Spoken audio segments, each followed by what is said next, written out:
View from the Gutters, Episode 83.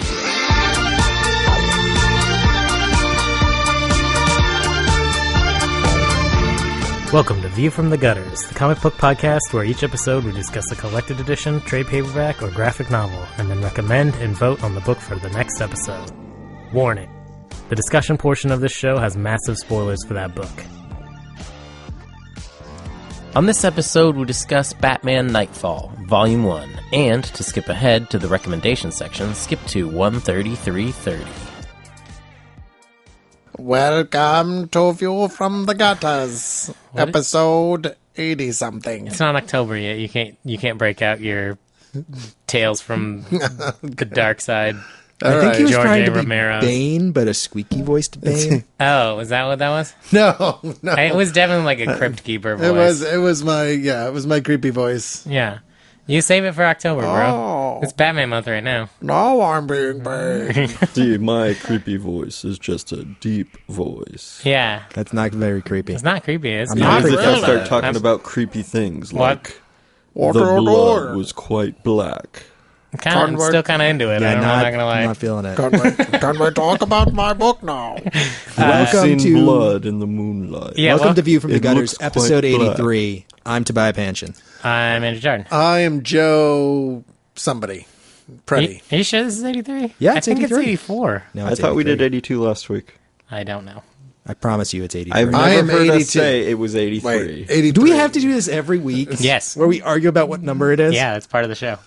Well, because then then the listeners know who is right and who is wrong I'm right. off the bat. I am always right. And I think you're right too, because I've never heard us say welcome to 83. Yeah. So did we introduce ourselves? Yes. I wasn't paying Yes, attention. we Except did. me. And I'm Cade Reynolds. There we go. And we're talking about Batman, Yes. Knightfall. Welcome and to Brant Bat-Month. pitched the book, and he's not here, unfortunately. He has hoof and Yes. mouth disease, so Ugh. he couldn't join us. It is not. He's not fucking livestock. He got the rickets. He so- does not. He's got Scurvy. He's got scurvy or With a touch consumption. of the Black Plague. Yeah. He might have consumption. Yeah. So, He'll be back arbitrarily next week, picking maybe. Joe, how did you feel about Knightfall? Well, so this is a book from my I want to say childhood, but really my adolescence. And this was happening like right around the time I started reading comic books, and the death and return of Superman had happened or was happening. At the same time, basically. Yeah. And so actually it's really funny because this trade that we read contains one of the first Batman comics I ever read, which is the one where he takes on Zaz. And nice. and like I remember reading it for the first time vividly and not really knowing who anybody was, and but I immediately knew that Batman was the shit. So, he had the night vision, and yeah, he just yeah.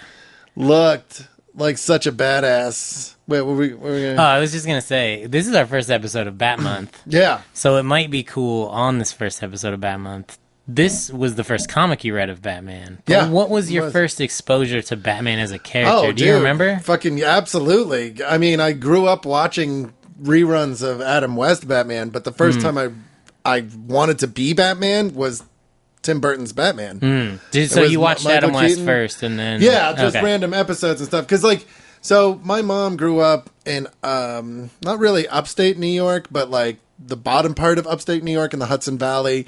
And she knew Tala Meredith, who is Burgess Meredith's daughter. And Burgess Meredith played the Penguin Yeah. on the original Batman show. So, Well, it's not the original Batman well, show. no. There were Batman serials in the 30s. It was the original show. But it was when you say The Adam Batman West the show. show, yeah, I mean, Well, the other nobody's one- going to be like, oh, yes, and The serials weren't on TV. They were played in movie theaters were, in yeah. between movies. Okay, I did not know that. That's what serials were. yeah. Yeah. And same thing with Because they existed before most people had televisions in their homes. I suppose that's true. yeah, it's the So- same thing with the George The Max the Fleischer. George Reeves Superman Yep. serials and the Max Fleischer Superman cartoons. But Those were all in movie theaters. Yeah, so this they was were the all first time it was on television, television. as a serialized show. and was that okay? it really was what brought I mean, when we talk about things like The Dark Knight Returns and stuff like that, that's a direct... I always consider that a direct refutation of the Adam West Batman, because that's the one I think that's most iconic in the pop culture up until recently. Well, yeah, it was getting Batman out of that goofy phase, right? So, Yeah, well, even the Tim Burton Batman had an element of that goofiness. but I think, I mean, I to this day, that is my favorite Batman movie. I think Tim Burton really... And I think he really got it. I think he understood how to make a comic book movie, which is hilarious because he's actually a prick about it. I mean, like, well, he didn't I never read a read lot any comic books. he didn't read but Batman. The feel of that movie is appropriately ridiculous while using none of, like, some of the really great moments in that movie. And Jack Nicholson is great as the Joker, and I love Michael Keaton as Batman. Oh, yeah. Well, I love him as Bruce Wayne even more. Oh, yeah, God. And Robert Wool in that movie is fucking spot on. I mean, Kim Basinger as Vicky Vale is kind of a weak point, but that's kind of... While I don't think you could get away with that these days, that was kind of a part of the time, right? Was like this damsel in distress character.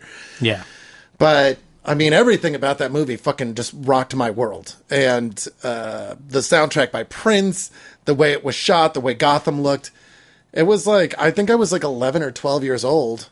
It was in 89. It came out in 89. And that just like blew me away. I wanted to be Batman from that point on. Well, it changed the way people would draw and represent Gotham for a long time, too, in the comic books. Because, even after The Dark Knight Returns, like, it was very much like aping that style. But and Mazzucchelli, the way that he drew Gotham in Year One, which I think came out a couple years before the movie. I believe it was 87 or 88, Yeah, if it followed right? up right after The Dark Knight Returns, it would be like 87, 88. Yeah, that's right. It was right around, So the first movie came out in 89, right? Right, yeah.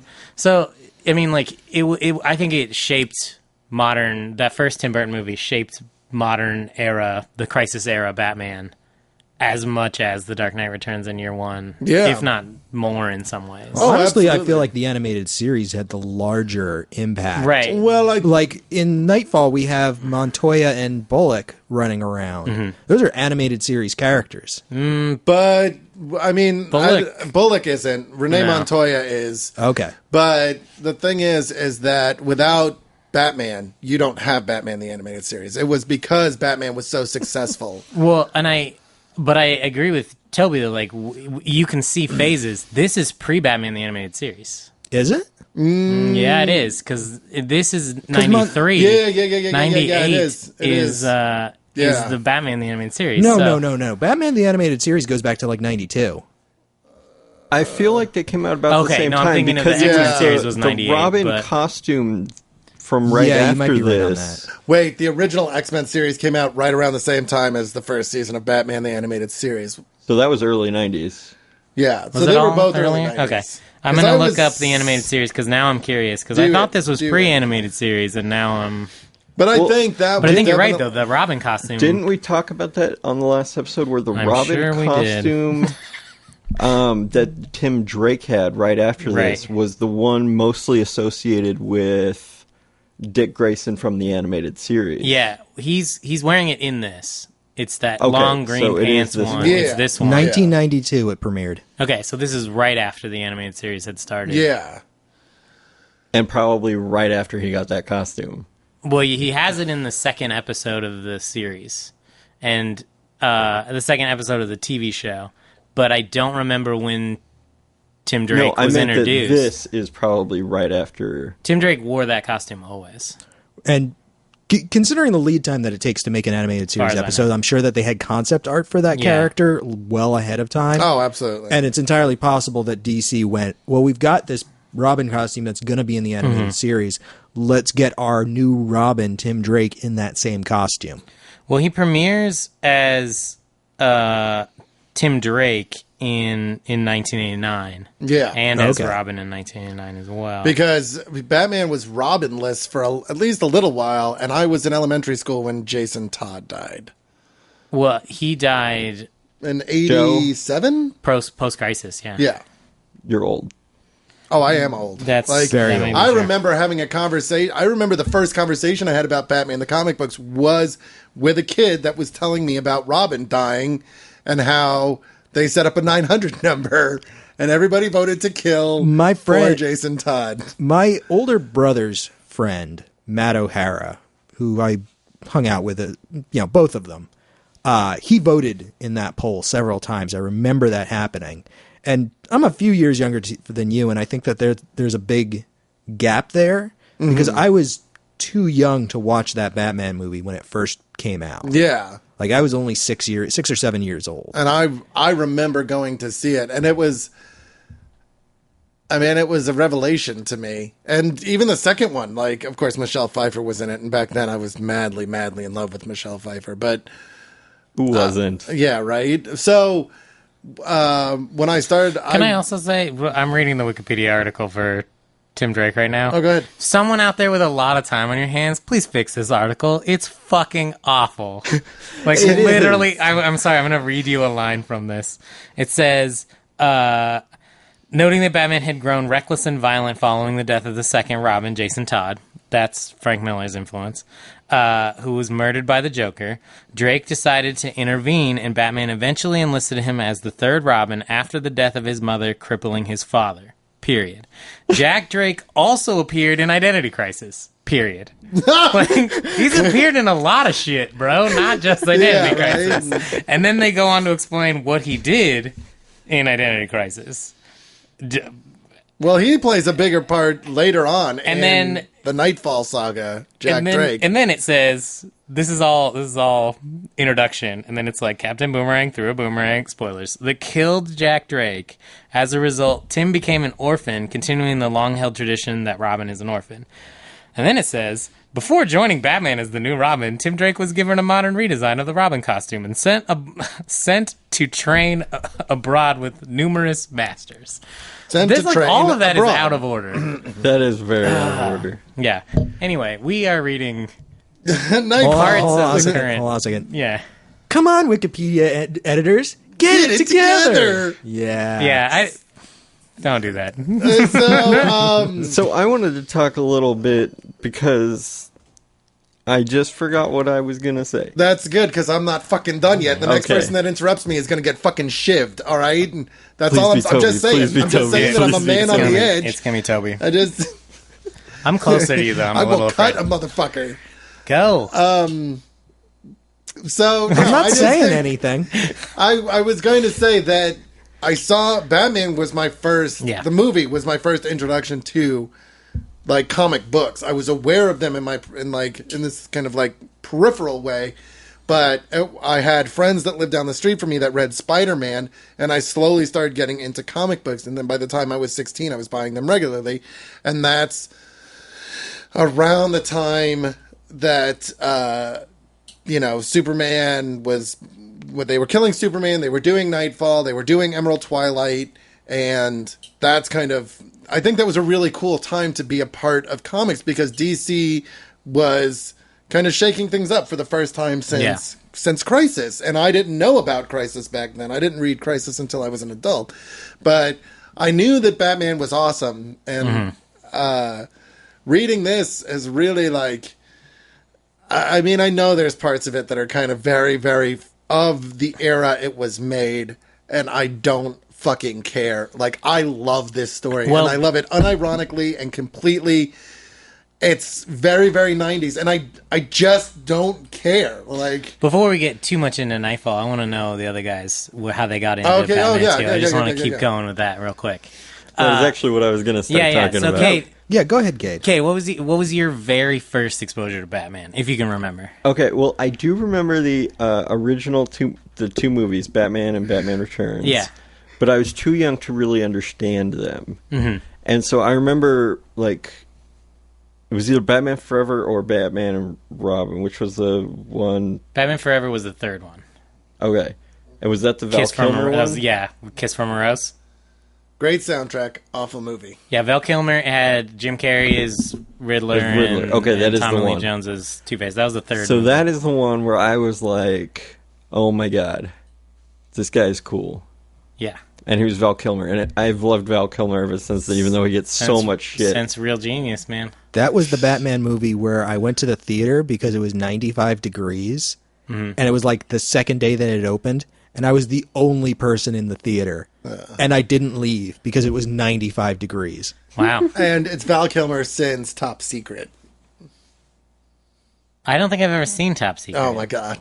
It's so good. What is Top Secret? It's the Zucker, it's the same guys that did, it's the Zucker and Abrams movie that they did after Airplane, where Val Kilmer plays an American, like, kind of Elvis-type singer that has to thwart, like, I think it's a Nazi plot. Is it after Real Genius? No, it was before. I think it was his first film. Oh, okay. I think so. I might be, if anybody wants to correct me on that. Right. So your first exposure, Cade, to Batman was Batman Forever. Yeah, it was the Val Kilmer one, and then followed up by Batman and Robin, and I loved Batman and Robin. I don't care. Did you watch the animated show at all, or like not in like, I did watch it here and there, but right. not in a very understanding manner. This was Batman. It was just like, this is an action show that is on when I got home from school. Yeah. So I'm going to watch it. But it wasn't, I never really understood Batman until those movies. Yeah. That was when I was like, okay, Batman kicks ass. Yeah. But yeah, and it was like the Chris O'Donnell as Robin, and you had Uma Thurman. That's in the next one. Well, Yeah. Well, yeah, but Batman and Robin. Those two movies, yeah.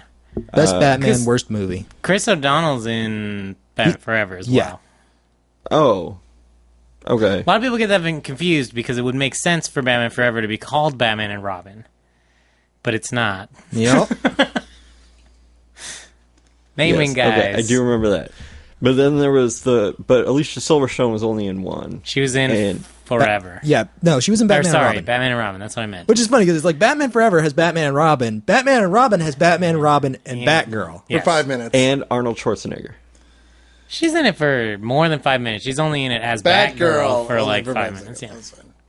Yeah. And doesn't We've she already say, spent "Call way me too long Batgirl"? talking about those movies. Yeah, she does say "Call me Batgirl." And is that the moment that you became a man, Cade? I would have thought it would have been earlier in the movie when Uma Thurman shows up and it's all over there. I'll watch that movie just for Uma Thurman. Without sound on. With the sound on. Because how else are you going to hear Arnold say, "Chill out"? Oh, God. See, I already had that moment with Uma Thurman, and it was years earlier in Baron Munchausen. Yeah. When she plays Aphrodite. I didn't. One of her first roles. I think it is her first role. Might be. I don't know. I was actually talking to my neighbor earlier about this movie, and it just got me so excited to talk about Batman again. I think you might literally be the only one. Excited to talk and about Batman? And I don't Batman? just mean in this room. No, to talk about Batman and Robin. Dude, talking about Batman and Robin. I said to talk about Batman again. Oh, okay. I love Batman and Robin. Like, I don't believe that you can ironically love something. I don't think that's real. I don't think you can actually do that. So I love that movie. It makes me laugh. I love cannot wrap Batman my brain Forever around and that. Batman and Robin. I loved those think they're movies. both I great. liked them better than Michael Keaton's Batman. Though, after becoming an adult, I look back and I still like those two better, but just because of the Dude, they were fun. The nostalgic value. Yeah, They're the fun. nostalgic value. They're not good films. No, I but would they not are say very that. fun I do films. love them. If you want a campy superhero movie, Oh, yeah. they're great. How funny. old were you when you first saw those movies, Char? So here's what I was trying to remember. My first exposure to Batman would have been the TV show because I was 3 when Batman came out. The first movie came out. I'm looking at Joe, who is now shaking his head. Yeah, like I said, I was too young to understand. So when Batman those. Forever came out, you were 10. Right, and I still was not allowed to watch it. I didn't see it in the theaters. I remember being very excited about watching it on VHS.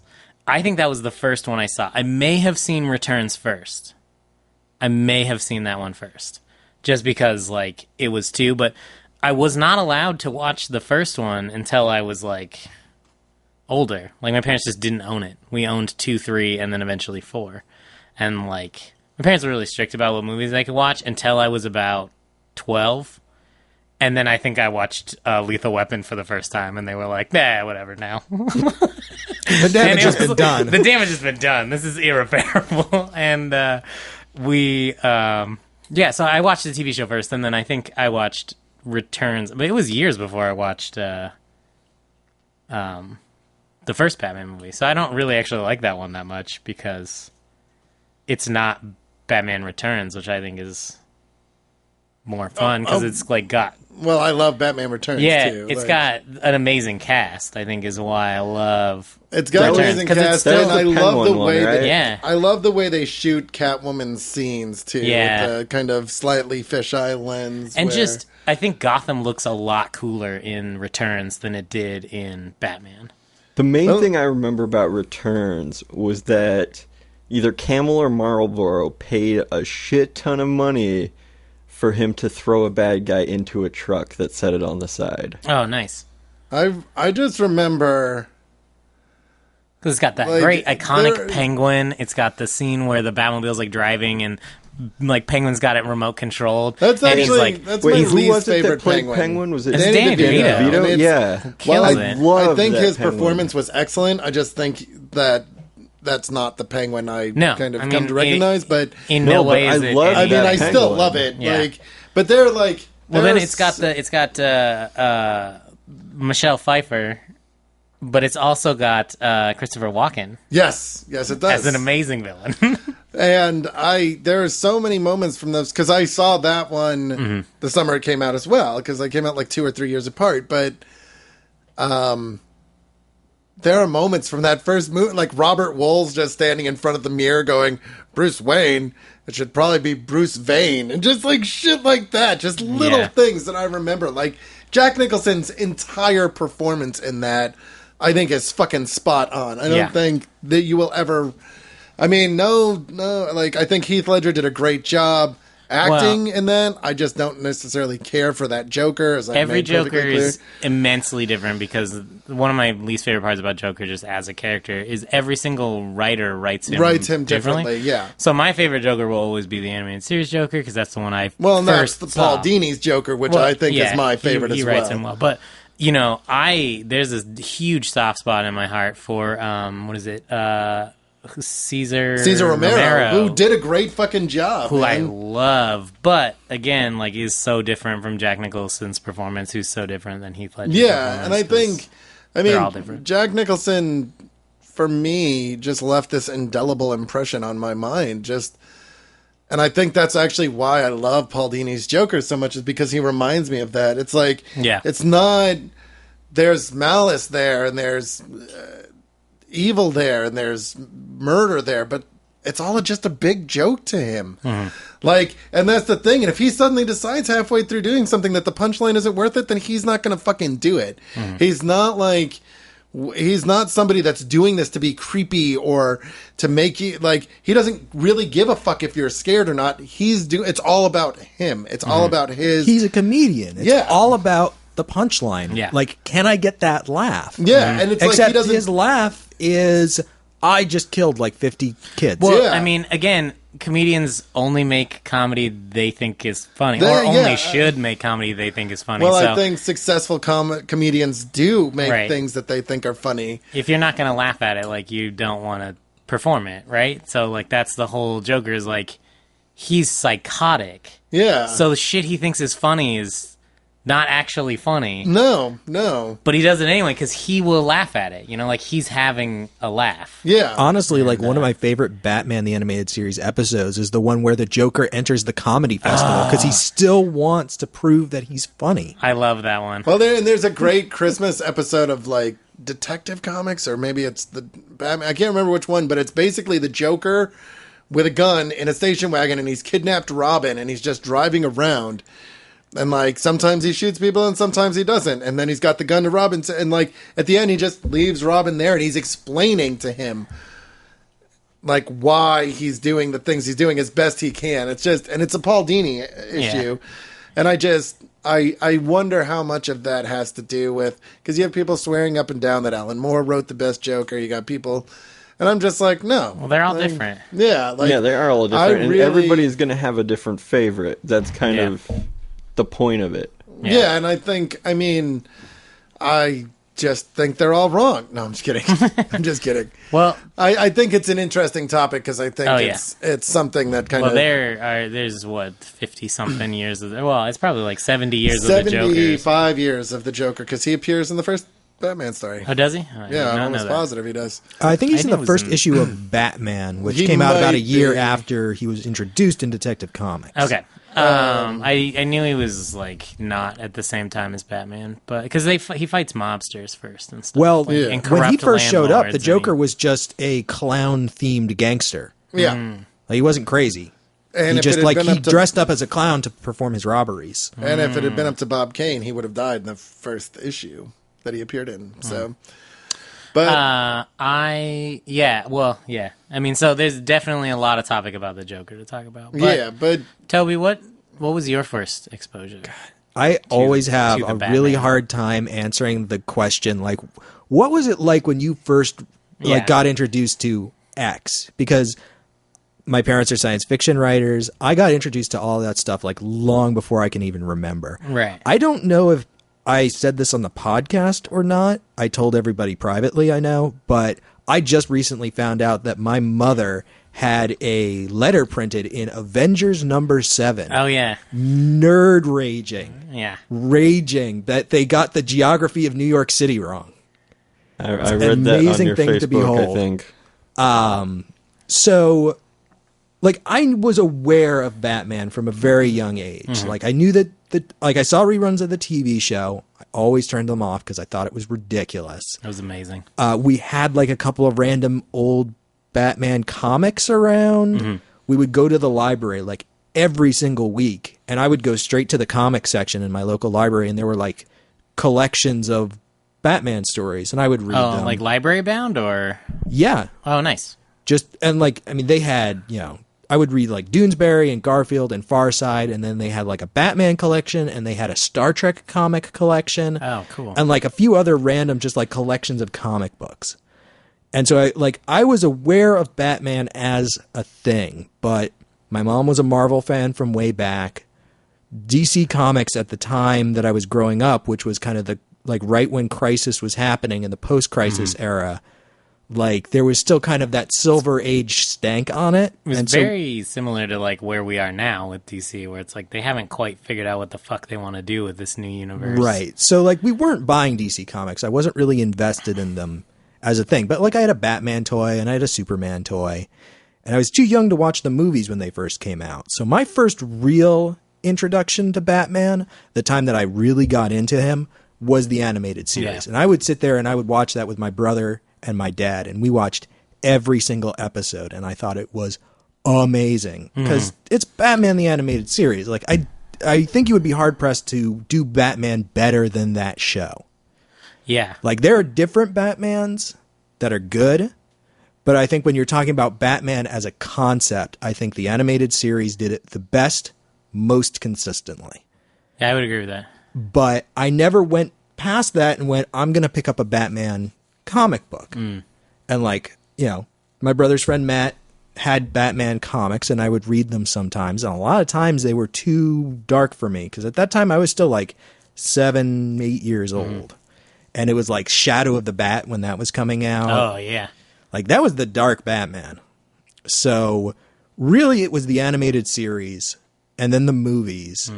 And it was only in like 2006, like after Justice League had been a thing, that I actually started sitting down and going, I'm going to read DC Comics. I'm going to get caught up. I'm going to figure out what all this stuff is and what it means and how it fits together. I think that was about the same time and then you I shot was like yourself attacking DC Comics. Well, like trying to get into DC Comics as well. Because it was, you came from a Marvel background because of your mother. And like my cousins read Marvel comics. And like DC was way more impenetrable, I think, than Marvel.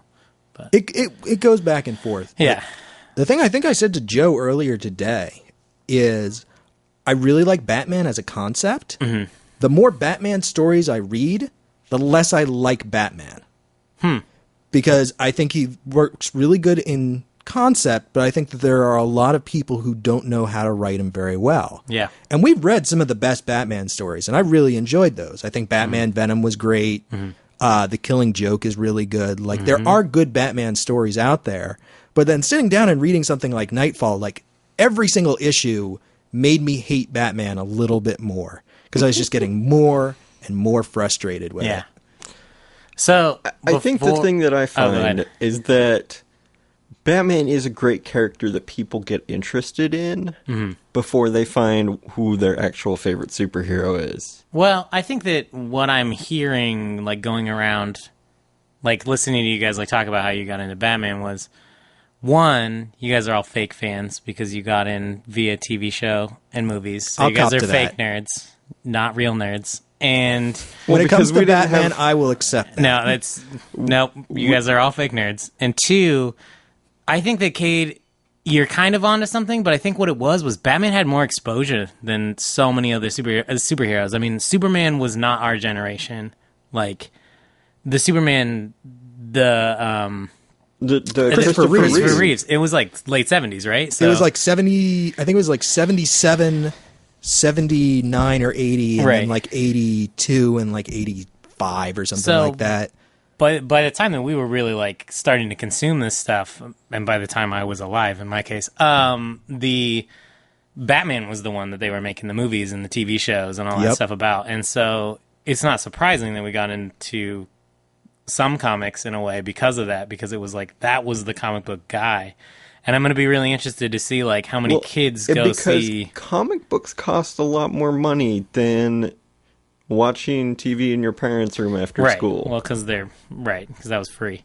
But I mean, comics were a lot cheaper then. But I'm going to be interested to see like how the next generation of kids gets into comics, because it is kind of a weird market. And if it's going to be from stuff like Avengers and all that, you know, I think we'll have kids that are our age in whatever many years that are not big Batman fans. They're Avengers fans, and they're I just know from like hanging out with my friends who have small children.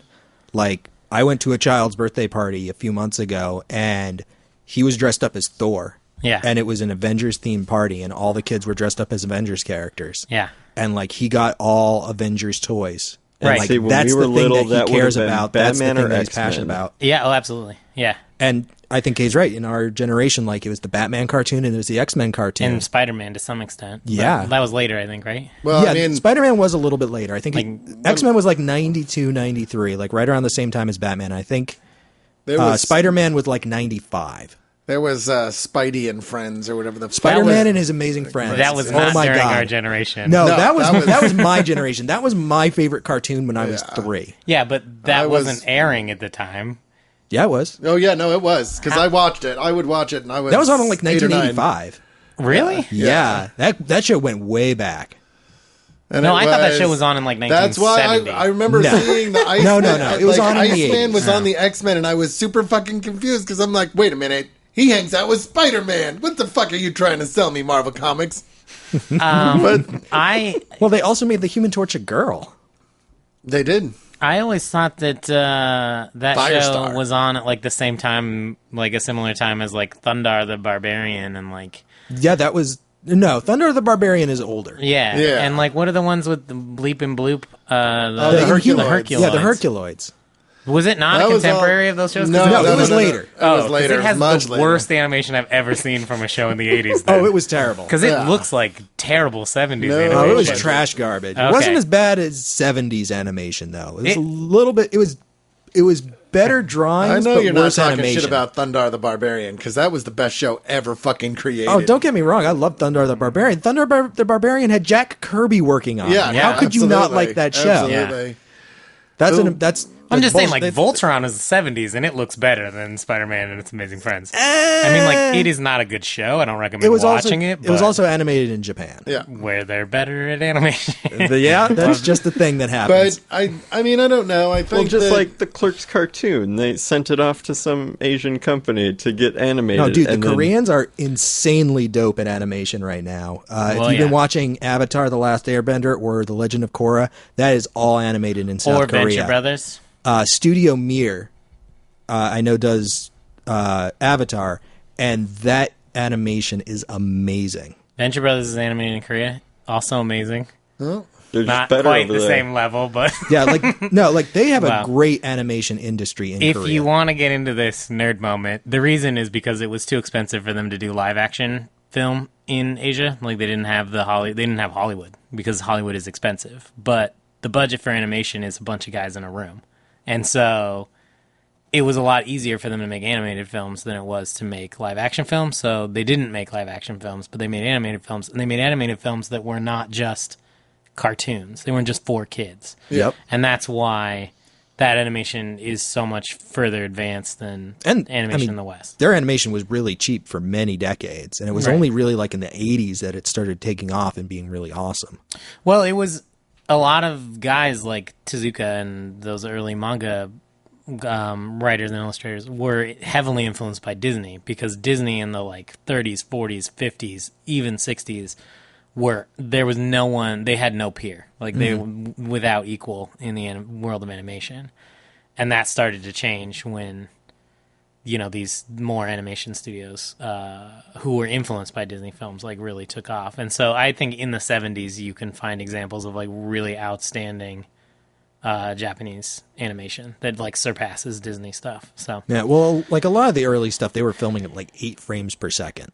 It was pretty janky. They use a different style. If you look at old animation, and even now, animes, this is really nerdy, but even new anime is animated. I think it's called on threes. I don't know. Anyone who knows more about animation is going to be embarrassed by this, but in the US, it's traditional to move every other frame. Every other frame, something is moving. But in anime and older animation, you'd have 2 still frames in 1 animated frame. So that's why things look different. They just preferred that style. So it's a stylistic choice as to why, when you see early Japanese animation, it was why does everything look so floaty and weird? Is because they were animating in a different... I thought it was that they were just doing less frames per second. They are doing less frames per second, but they're not doing less frames of animation. They're doubling every other frame. So you're doing 60 frames a second, but half of those frames are the same frame. Or a third of those frames are non-motion frames. Huh. So it's really 40 frames a second, but it doesn't really translate. Okay. As far as I know. So people who know more about animation and are that idiot knows nothing, please direct your comments to I don't care at View from the Gutters. No, contact at View from the Gutters, because I actually would like to know. That's all animators telling me that's how that works, so I'm not actually sure. But that's why a lot of that stuff looked really weird to Western eyes. They were like, what is this? This is dumb. Because they weren't used to that style. So, But let's talk about Knightfall now. Yes, let us talk about Knightfall. Knightfall. Joe, you had begun to talk about it before. Yeah, I did, interrupted. because this is definitely, and I'll be the first to admit that I probably have no small amount of nostalgia for this book.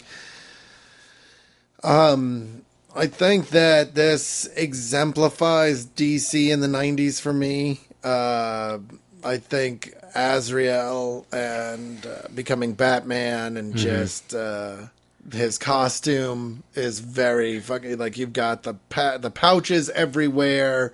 You've got the robot hands, the clawed robot hands, and the big ridiculous looking cape, and it's very much a construct of the 90s. It's very much DC kind of doing this super crazy, wow, cool, grim, thing. But I also feel that...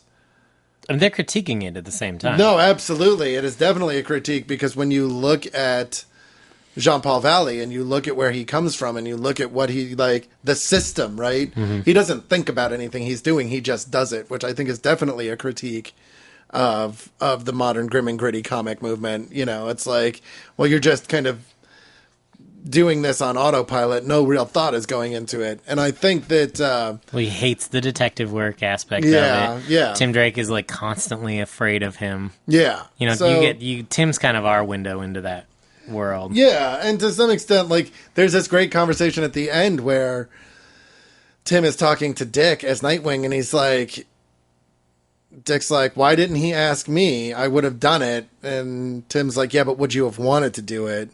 And Dick goes, no, not really, but I would have done it for him. And Dick goes, Tim says, well, you know, he knew that. And he said that you were your own man now. You were your own hero now. And he didn't want to interfere with that, which I think is really interesting in light of what eventually happens. But I love this. I love the gauntlet. I love, you know, I think that whereas the death of Superman, I think, was done well because it was very straightforward. It's like, how are you going to kill Superman? You have him die in this epic fucking battle, right? Like, you just basically have him punched to death because that works. But, like, how are you going to kill Batman, the guy that's, like, ready for shit? It's just, you're going to fucking wear him down. You're going to count on him being the guy that will not fucking stop until everyone is out of danger. And you just keep counting on that until he is so tired and so worn down and so mentally and physically and emotionally exhausted that you can just walk in and just slap him around. And Bane is so, like, even though he's kind of written in this very 90s way, he's menacing. He's much more menacing than a lot of the Joker, or a lot of the Batman enemies you were seeing at that point, because he's fucking relentless. And because he's willing to do the thing that none of the other Batman villains are willing to do, which is what it takes. Like, he's not mentally ill. Yeah, exactly. I mean, the big advantage that Batman has over a lot of his villains is that they're predictable. Oh, and because they have compulsions, whereas Bane's only compulsion is to be the best. Yeah. And what he does isn't very pretty. Yeah, and so, like... And he's a murderer, I mean... The other thing I love about this is that I just did a secret side project for Back Matter, which, and I don't want to talk about too much. It'll come out, like, the same week as this episode. Oh, okay, hopefully. Yeah, hopefully probably it'll be next, out. Probably next week. Yeah, so, like... Yeah, soon. But it's... Jim Ballant does guest pencils on several issues in this, and the project I did for Back Matter is a Jim Ballant thing, so... That's a big hint for anybody who wants to look up Jim Ballant. Yeah, and that's kind of what I love the most about this is the artwork that's going on. You've got Kelly Jones doing these incredibly, like, stylistic covers, and you've got people like Norm Brayfogle and Jim Ballant, who, like, regardless of what he's doing now, is got some talent on these issues. Jim Aparo, like, you've got some really great talent in the penciling department. And you've got that fucking scene where Azrael first makes his suit and he's jumping off backwards off a building, and you're just like, but just oh my god. The way they continue, the way that Batman just looks more and more haggard as the story goes on, the 5 o'clock shadow, just the fact that you can tell he's being worn down, villain by villain by villain. The look on his face after he fights Zaz is just one of almost utter defeat, and just sitting on that roof. I mean, normally in stories like this, when you have it's going across several different titles, the art is the most jarring thing, because you'll have that one penciler that maybe isn't very good, whose art style you don't really like. And that never happens to me in this. I feel like the art is so dead on through most of it.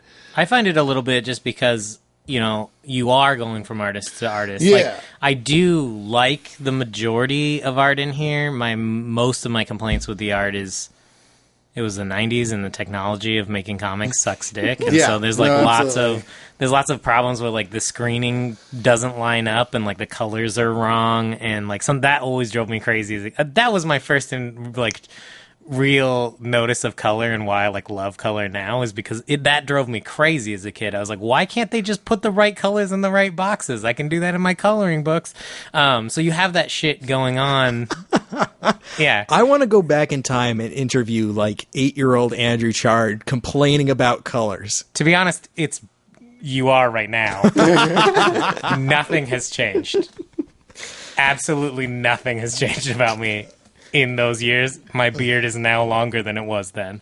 But you still had a beard at 8. At 8? Well, no, oh, yeah. I mean, come on. I wasn't a child anymore. But like at 8, I became a man. I was already a man. No, at 8, I read a comic book with shitty colors, and it put hair on my chest. And so that I find that the most jarring part of this whole series is like every time you go to a different issue, it's like it's a different artist. Now I like a lot of it, but it does take you out of it in some spots because it's like I wish it flowed a little bit more. You know what I mean? Like, yeah, I think there was one penciler that I really didn't like, and I was reading it quickly enough that I couldn't tell you which one. Yeah, there were some of them that I wasn't as big a fan of the art, and again, I couldn't tell you which ones either. There were definitely story moments in this that I wasn't a fan of, but we can get to that later.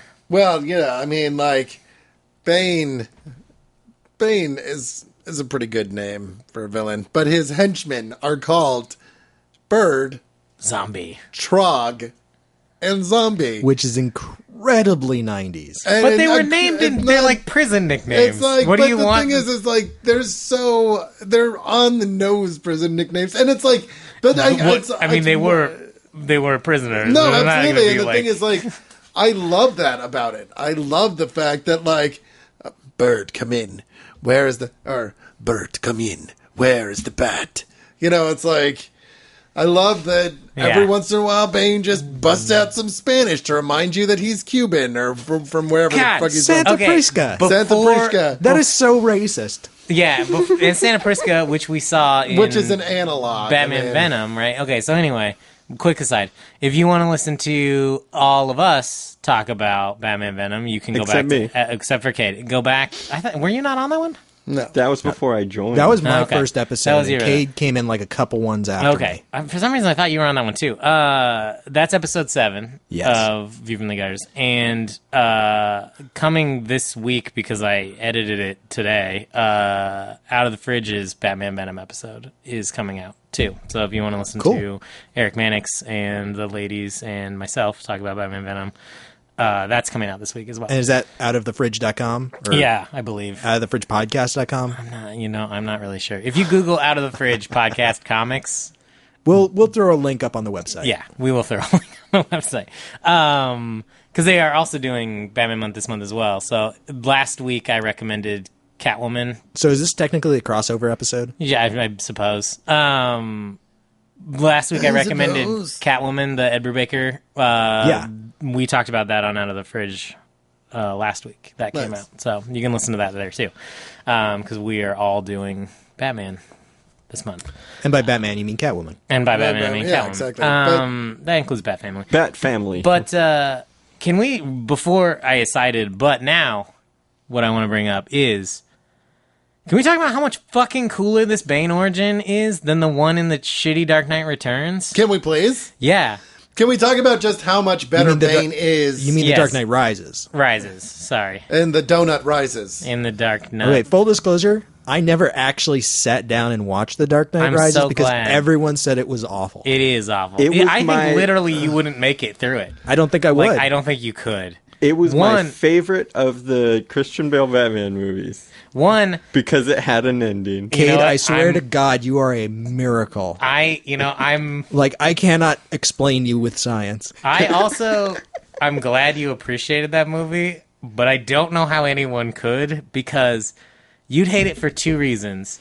You'd hate it because it has nothing to do with Batman or the villains involved or anything that's happening in comic books or has ever happened in a comic book, and then they called it Batman, which is stupid.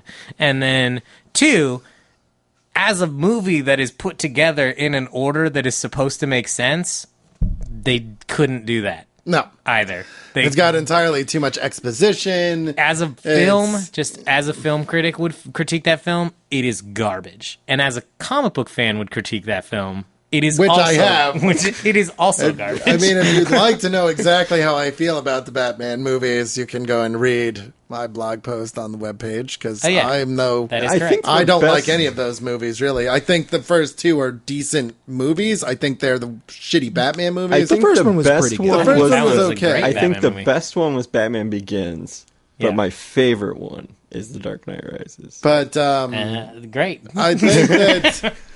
I'm not saying it's any good. I'm saying it's my favorite. And I totally understand that. Yeah, that's Yep. that's Because fair. some of my favorite things are not good either.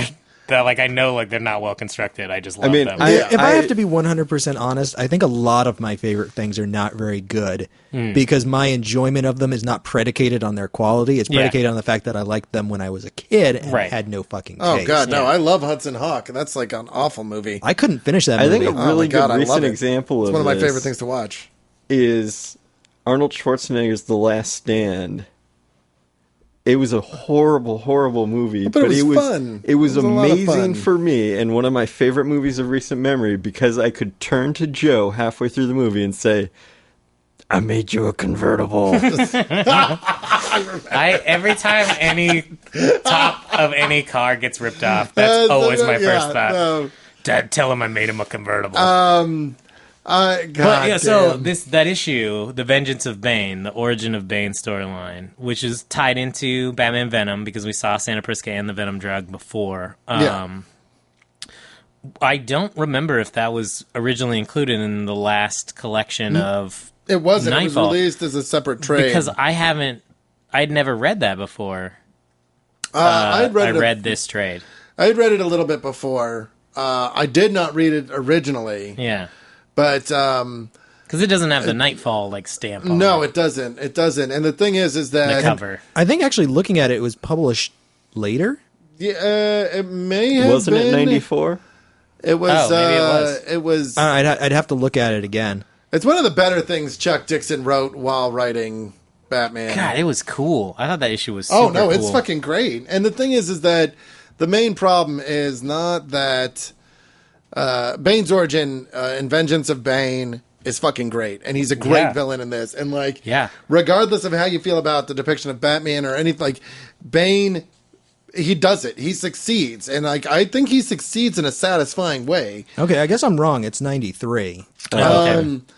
But he's got a great origin, and it feels true to the character. Whereas Nolan, who has been very honest about this, he wants nothing of comic books in his comic book movies, which presents a problem. I mean, because and also he wants them to feel like they could exist in real life. Yeah, which I'm fine with, superheroes. Except that drugs exist in real life. Yeah, why isn't Venom on drugs? Yeah, and that's kind of the thing. It's like, or why isn't Bane on you Venom? Call the Venom drug? Some kind of hybrid PCP thing, or whatever. Why not call it Venom? That's a fine name. And that's for a street the thing. Drug. He just wants to strip everything out. It's why.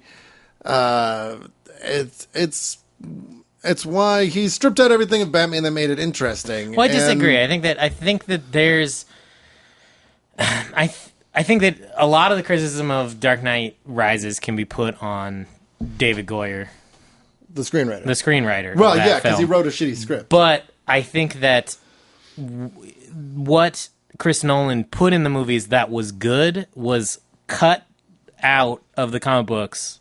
Exactly copied and put onto the movie canvas, and that was the most successful part of those movies. I think Two-Face's depiction in the second movie, like how Eric Eckhart plays that character, which is lifted directly out of The Long Halloween and put into that movie, is really strong. And the scene in Rises where Batman has come back, and you got the old cop and the rookie in the car, and the old cop looks over and he's like, "Stop," and the new cop's like, "What?" And the guy's like, and the old cop's like, "You're in for a show right now." That's lifted fucking word from Dark Knight Returns. Yeah. And I agree with you absolutely. The most successful parts of those movies are lifted from the comic books that Chris Nolan was so anxious to avoid any fucking. But he loved The Long Halloween. Even Chris Nolan admits, that's the that's what inspiration makes it so weird to me that he would not want his Batman to feel more like that Batman. I totally agree with that. And this is just me speculating. If it was a case where he saw how good that was and he went, "That's amazing. Now I have to do something different so that people recognize how awesome I am and don't just go, well, he just made The Long Halloween." And I think that was a big part of it because, obviously Zack Snyder did not obviously. In my opinion, Zack Snyder did a very good job of adapting Watchmen, maybe the best you could do adapting that. But no one is like, wow, look how great Zack Snyder is for directing Watchmen, because he did. He just cut and copied onto... Well, I don't think that he just cut and copied, because if you want to look at a movie that's just cut and copied, it's Sin City. Oh, That's absolutely. And I thought that was a terrible movie. I still like it. I enjoyed the shit out of it. It's But, a perfect adaptation of Sin really... City because it's a perfect copy of Sin City. Are any of us surprised With Watchmen, that I Toby think does not that like he the movie? actually took the effort to adapt it into a film rather than just putting a comic book on the screen. But I mean, not a lot of Zack Snyder shows through in Watchmen. Is what I mean, right? So like, you know, that's Zack Snyder's adaptation of Alan Moore and Doug. Who illustrated Watchmen? Oh, it's Gibson, right? No, Dave Gibson. Yeah, Dave Gibson. Dave. Is Gibbons. Gibbons. Dave I was like, I'm close, but I'm not there. It's Alan Moore and Dave Gibbons. And Dan Gibson. And Darius Gibbos. So, I mean, I think that was a lot of it. Was like he wanted to distance himself from the comics in some way. Chris Nolan wanted to distance himself from it, so he changed a lot of stuff. But, I mean, I think he went too far. But Dave Navarro. It's not Dave Navarro. Alan Moore and Dave Navarro's Watchmen. But I would have loved to have seen this origin for Bane in a movie. Oh, yeah. God, can you just imagine how creepy it would be to film inside a prison with like a little kid in there? Just watching Captain America 2 today. Yeah. And I turned to him and I said, what's crappy about the DC movies is they look at the comic books and they say, what can we take out? Right. And with the Marvel movies, they're looking at the comic books and they're going, how much of this can we put on the screen? And that's the thing, like watching Captain America 2 The Winter Soldier, without really, no spoilers, but just the best thing, hands down, about that movie has very little to do with the story, which is great, or the characters, which are great. It has to do with, first and foremost, when Cap is on the screen and he is in action, he feels like a fucking superhero. He doesn't feel like a really strong guy. Right. He feels super. He when does he's doing things that no super human shit. can do. The movie opens with him running 3 times as fast as a human being can run. Yeah. And then when you see him on the ship and he just punches a guy who like slides a car or like flies He's not running 3 times faster than a human can run. He is full sprinting for 13 miles. Oh, yeah. 13 miles in 30 stopping. minutes. That's 26 miles an hour. That's fucking goddamn. I mean, That's Okay, about but as fast as a human can sprint. He was full sprinting the entire time. Like, a human being can't sprint for 26 miles or whatever it is that he runs. I mean, like, that's what's incredible. He's still about sprinting him. fast, But too. Oh, Like, yeah, absolutely. That's the thing, is that he is sprinting about as fast as a human being can If not sprint. And faster. he is holding that for 30 minutes. Yeah. So I'm There going to say is this. a distinction here. Hold on. Usain Bolt is the world record holder for the 100-meter dash. Yes. Right? And a meter will, give or take, is about a yard. 3 feet. All right. Meter, roughly There are 3 feet. 1,760 yards in a mile. That translates at a sprint to about 4.4 miles an hour. No, you walk at 3 miles an hour. You are doing your math wrong. Yeah, you are. No, wait, Also, In any case, but the point I want to make is how awesome would a Batman movie have been if he was fighting a like 12-foot tall killer croc? oh yeah. Like, how amazing would that Well, scene have been? And see, and this is And where they back away from everything that's cool in the comics that would look amazing on the screen. And here is a big distinction that I've been saying from the very beginning about the difference between Warner Brothers and Marvel is that the Warner Brothers are making the DC movies as action movies with comic book elements, and the Marvel ones are comic book movies. Well, that would be great if they would put any fucking cool shit in those movies. Yeah, like, that's what the is- thing. What does Superman It's- do that's the and that's coolest what I'm thing? saying. Is, like, Action It's fighting- movie. an action movie as opposed to a superhero No, I movie. totally disagree, because if Superman was punching Doomsday in the face, that's an action movie. Like, that's still fucking action. If he's fighting a 400-foot robot and he's just beating the shit out of it, that's amazing action. But they want, they don't want action. when I say action movie, I mean a more realistic action movie like an Arnold Schwarzenegger movie. That's not real either. Like, that's what makes those movies cool. Okay. It's because So, they're exaggerations. There's a Like, difference between superhero movies and action movies. So I totally did my fucking math wrong. You're right.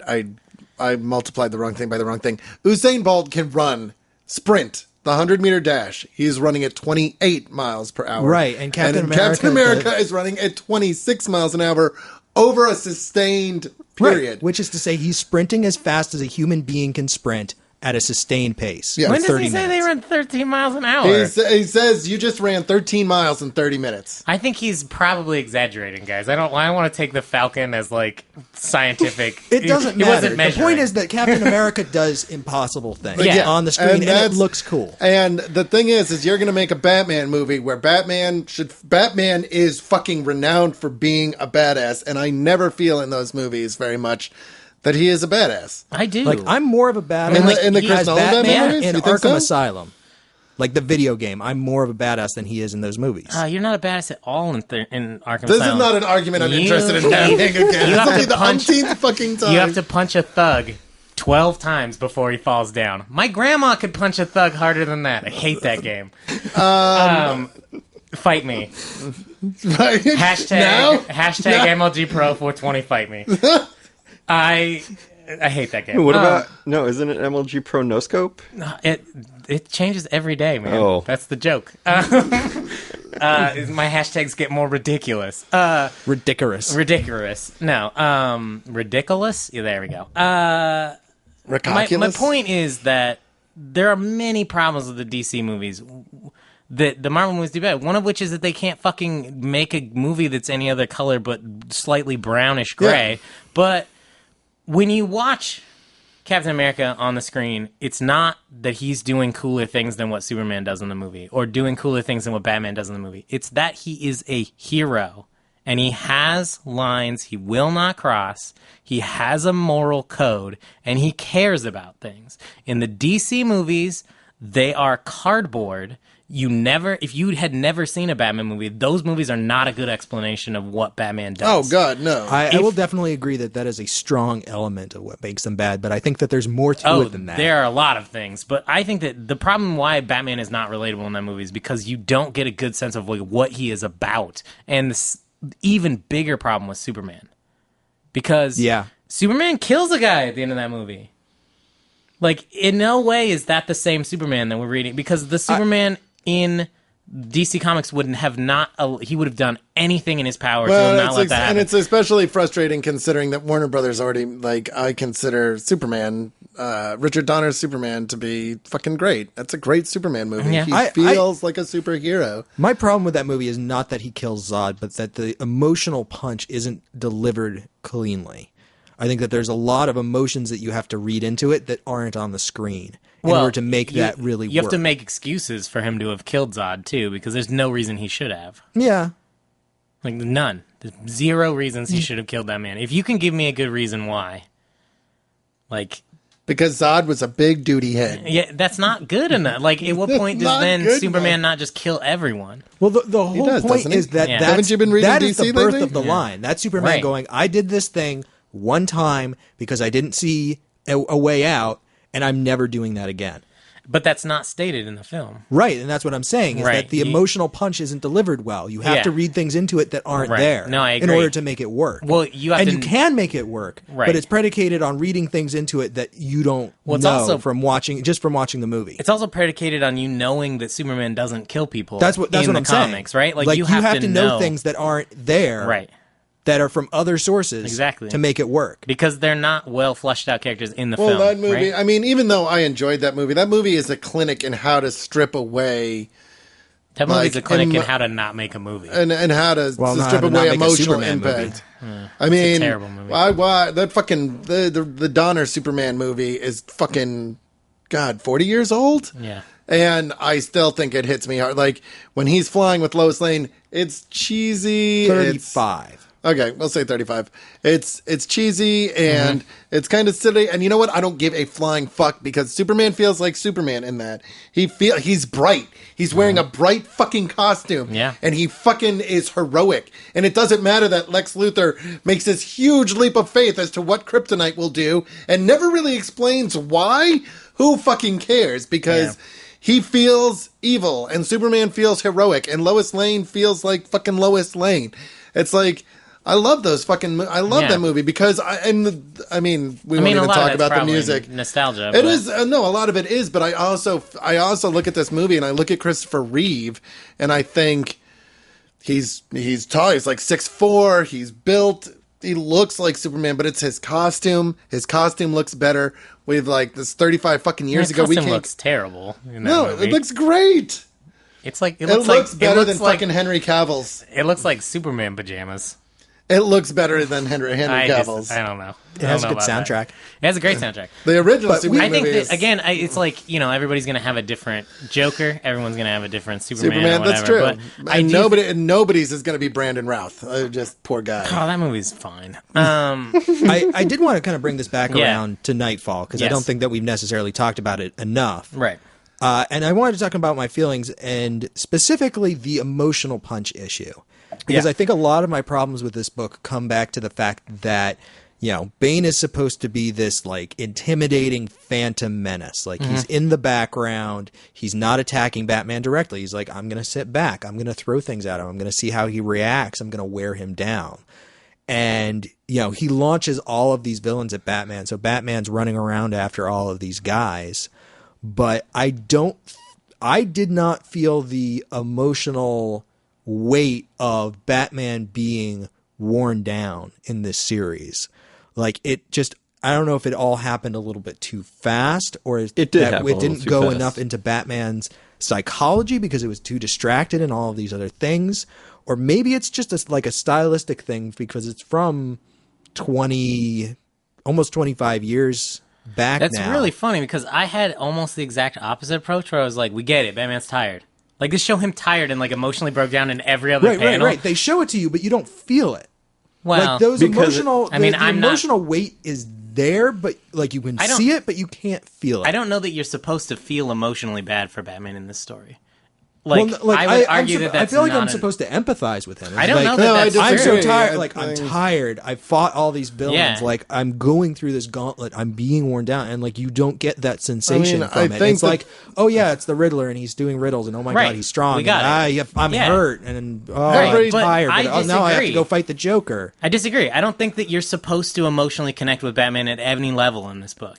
Then I don't understand what the point of the book was. Well, the point is that, I mean, this is why Robin is there throughout the whole thing. Yeah, I felt more emotionally connected to Robin throughout this story. He's your lens. I agree that he's your lens. And I was reading this and I didn't feel anything. And if a book doesn't make me feel something, then, like, what was the point of it? Well, I mean, that is a literary argument since the beginning of time, I think. Like, that is why people call things books and literature, and they want to place value on one thing and not on another thing, and that's the distinction drawn by people later. Like, it's author's intent is author's intent. It doesn't matter if he was trying to make you feel something emotionally or not. Like, I get that you didn't get as much out of it because of that, but, like, that's very similar to an argument of being like, I really didn't get any pizza taste out of this ice cream. And it's like, well, it was chocolate ice cream. And you're like, but I only like ice cream that tastes like pizza. I don't think it is. I think I'm eating ice cream and I'm going, this doesn't really taste like anything to me. And you're like, well, it's chocolate ice cream. It's like, this doesn't taste very chocolatey. But events are occurring and you're watching things take place. Like, that's what's happening in this book. Like, just because you aren't emotionally connecting with a book doesn't mean you do have to feel something for character. Yeah, like, why? Like, I didn't feel like I cared about any of this at any point. But I'm arguing that you.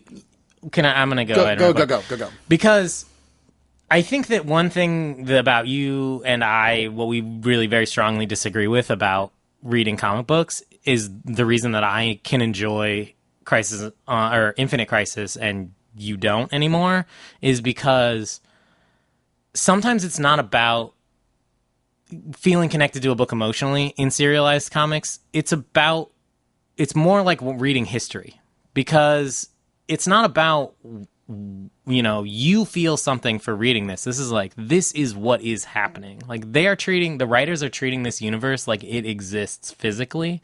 And so they're saying, I'm going to tell you a story about how this one guy from Santa Prisca who had a shitty childhood came to Gotham because he wanted to be the biggest man in the world. And Bird told him that Gotham was the coolest city. You could get anything you wanted. You could do anything. It is a haven of crime. But it would be better if there weren't a Batman. Yeah. You can't be king of Gotham because Batman's the king. And Bane says, fuck that. I will be king of everything. And that's what the story is about. And I think that on a lot of levels, like, I connect more emotionally with Bane, I connect more emotionally with Robin, but that's not being fed to me. Like, I'm reading that into the book. And the story is about, the reason this book exists is, very frankly, they wanted to change up the DC universe, and they wanted to take Batman and Superman out of the spotlight and go, these are our two most, recognized. And Green Lantern with, was it Emerald Twilight? Yeah. Parallax, yeah. And totally 100% correct. Like, they wanted to bring legacy characters into the mix. Like, a lot of the reason that they did this was to further other people's stories, and so you have a very mechanical reason for this story happening, and I can understand that can take away from the story. To me, that adds to it because I love history, and like that's like watching the mechanisms of history like move together and stuff. But you have a lot of stuff in this that I really like, which is you have Batman who can't be Batman anymore, and you have the Bat family kind of reeling after that. These are ideas that they would recycle later in like Batman R.I.P. and Battle for the Cowl. And I like them better in this, to be honest, because they happen a lot faster.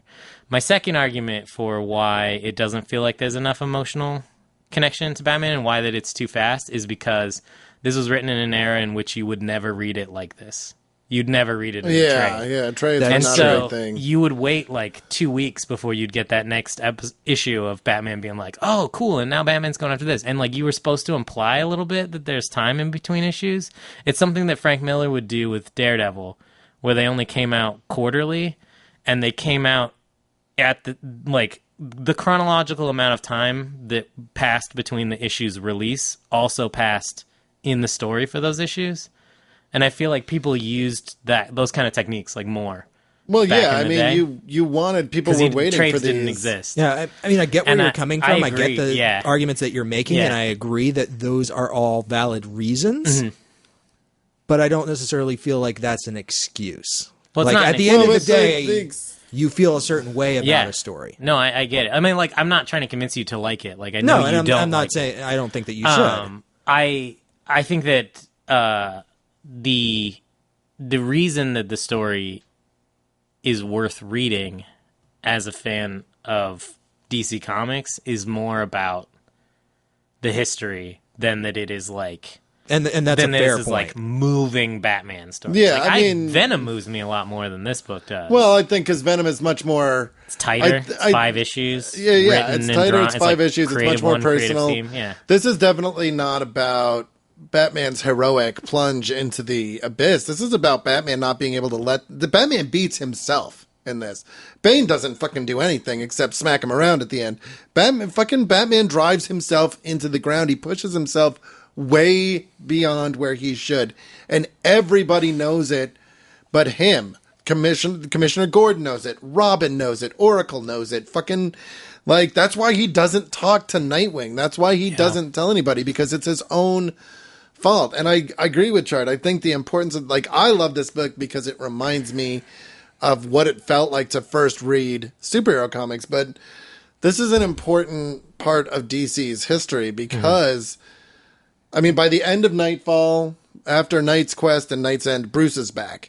By the end of Death and Return of Superman, Superman is back. Right. The only character that fucking disappeared was Hal Jordan, and Kyle Rayner was Green Lantern for the next fucking 15 years. And Green Arrow. Yeah, he was gone for a while, too. Although he came back before Hal. He came back way before Hal. Yeah. Like 10 years before Hal.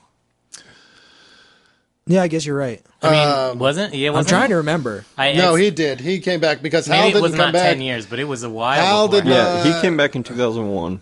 Hal didn't come back until 2005. Rebirth. So it was 5 years. So 5 years. I mean, Hal came back as Parallax, but then he died in 0 Hour or something. I believe you're right. I can't remember for 0 Hour, but I mean, anyways, like the thing is that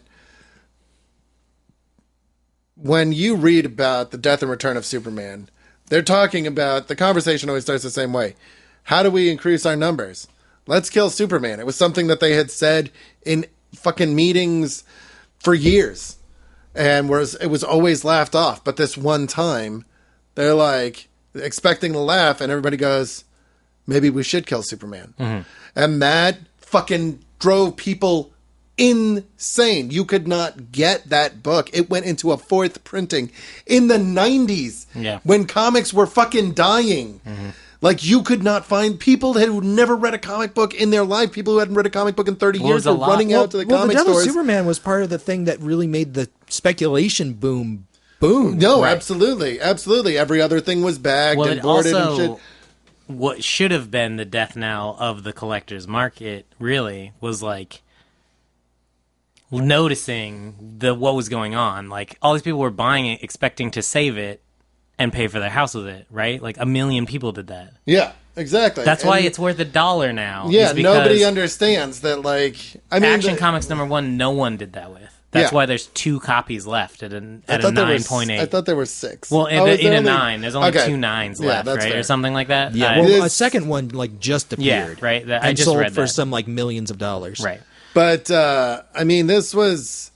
And after it was successful with Superman, so they were like, well, yeah, let's fucking do it to Batman. Let's get some new blood in there. Right. And so, like, there's definitely, there's this smacks of selling comic books, but I think it smacked of selling comic books in an age where there was still room to do something like this. Whereas now it's like, they tell you they're killing Wolverine, and you're like, yeah, he'll be back in a year. Well, maybe not even that. This is a lot of why that is that sentiment, because, like, they did this to these big name characters and they were immediately back, like, not that long later. But, I was going to say something about Knightfall and I cannot remember at all what it was. Well, we can ask Cade how he felt about it, and then if you remember, you can just... There was, like, a thing I was going to... Anyway, it's going to drive me crazy. Cade, talk to me about Knightfall. So I did kind of see the thing that Toby was, where I wanted to feel for Batman, and I felt that it was too fast for it to do so. But I was immediately drawn into Robin's point of view, and I saw the corruption of John Paul and all that stuff, and I really didn't like John Paul. Well, I mean, I wasn't supposed to. Right. And so, I mean, that really hit home for me. I felt that the Bane breaking the bat was... I mean, I felt that it was told in a way that it didn't make Batman less of a badass, because Batman was so tired out from doing all this stuff. Like, I felt that it was a cheap way to do it. But at the end of the day, I still felt that Batman was a badass because they did it that way. Right. It's like, there's a reason Batman lost. Here is a real reason Batman lost. Yeah, and I like that because Bane systematically does that to Batman. He knows... And Bane is a genius. Right, and that's what's so cool about Bane. And, like, he knew exactly what he was doing. First thing he does, let all of Batman villains out of Arkham. Oh, yeah. Batman's overwhelmed. And at this point, he doesn't have the Oracle Network in place. Oh, that's what I was going to say. Sorry to interrupt, Cade. He doesn't have the Oracle Network in place. He doesn't have Nightwing's gone and all this, and so he's overwhelmed. The one thing I was going to say was, we often talk about the Bat God, and like how he is this master technician that has that has all these plans in place. I think that is a direct reaction to this. Like, absolutely. He is the Bat God because bad shit happened. Because he lost. Yeah. Because he found a low point. Well, it's this and the Killing Joke and a death in the family and like all that stuff. Like, it builds on him, and he's like, I can't let this stuff happen. And so he becomes more and more and more paranoid. And that's what makes him the quote-unquote Bat God, with all these contingency plans. I mean, that's why he created Omen. Right. I always consider the Bat God to be the unbeatable Batman, not necessarily the ultimately prepared Batman. Well, that's Grant Morrison writes him as like the Grant Bat God. Morrison was responsible for both. There was a shift in his preparedness that also led to him being the like, oh, we're in trouble. What should we... Superman, you can't do... Okay, we'll just call Batman. And Batman was like, I'm in Gotham, but look under P in my filing cabinet. No, he was like, don't worry, I already took care of it. Yeah, he's like... It was done 3 weeks ago before you even knew that it was a problem. I already did this. I also ironed all of your underwear for you. Yeah, right. And Alfred left you chocolates in your lunch. It's like... Flash, there's can apple you pick slices me in up the an fridge. espresso while you're down there? I already did it. Check your office. No, he's got plans for everything. He does. Now, he really does. Anyway, sorry to interrupt, Cade. Continue talking it's about fine. But like, I did feel that it is done in such a way because the police force is overburdened. Mm-hmm. You're seeing more of the cops than you were for a long time. Oh, yeah. You've got the Gordon, Bullock, Montoya. You can see them interacting more. I liked that. Yeah. I liked seeing them in the car like, oh, was Bane on that rooftop? Kind of thing. You don't just see Bane on a rooftop and then he's gone. Yeah. You're like seeing it from the cop's point of view, and I thought that, things like that are what make this book good for me. And I do think that more of that would have been cooler because it's so focused on those like supervillains that you don't get enough time to see the like riot in the streets kind of atmosphere that would have been really cool. Yeah, like if this book was written today, it would be a lot more decompressed. Yeah, but it wouldn't Sort be. I don't think it would be because they're so worried about writing for the trade now that this almost feels like way too long for modern comics. Because like the story arc itself is what did we read? We read like 30 issues, right? It wasn't quite that many. It was 20 something. Yeah, that first volume, which is a killer deal now. The old trade used to be $29.99 and was a third of the size of this new trade, which is now $30 for like a phone book of of Batman. And it collects the whole thing than my phone book issue. It doesn't. I was going to bring that up. You still have a phone book? Yes. It doesn't? It does not, because it collects the issues that have the Knightfall stamp on them, but not the ones that are occurring at the same time as Knightfall, which are tied into these. So there's a moment where Robin mentions Killer Croc getting his arms broken by Bane. That happens in a Robin comic. That doesn't even happen in a Knightfall comic. So like, because you see Croc come back and he's got the braces on his arm. That's the first time you see Croc in this book proper. Yes. So there's actually like some weird references that are to stuff that aren't in this collection. That's weird. And I mean, if I hadn't read those Robin issues, I probably wouldn't know that. But so it's not a big deal. Yeah. But like, he mentions it in the book. He says like, "Oh, this is the guy that I saw beat Croc," because Robin was there when Croc's arms got broken the first time. Yeah, and one thing about reading this while we're reading the long run stuff, yeah, that the we're early doing, Robin issues For the Stephanie Brown long run. Yeah. Although I skipped even a lot though of the it's tie-in issues. Stephanie to this, Brown canon, like there's a lot of Tim Drake Robin stuff, and I am really loving Tim Drake as a character. I grew up loving from reading this, reading Contagion, which is the book I brought last week. Yeah, I think Tim Drake is an awesome character, but and he mentions stuff like Ariana, like his girlfriend, like she appears in like one panel of this. So oh my god, she's got the best panel in this book because she looks Tim calls her and she looks crazed, like oh my god. It's like she's on drugs. Spoilers, she is crazy. Spoilers. Yeah.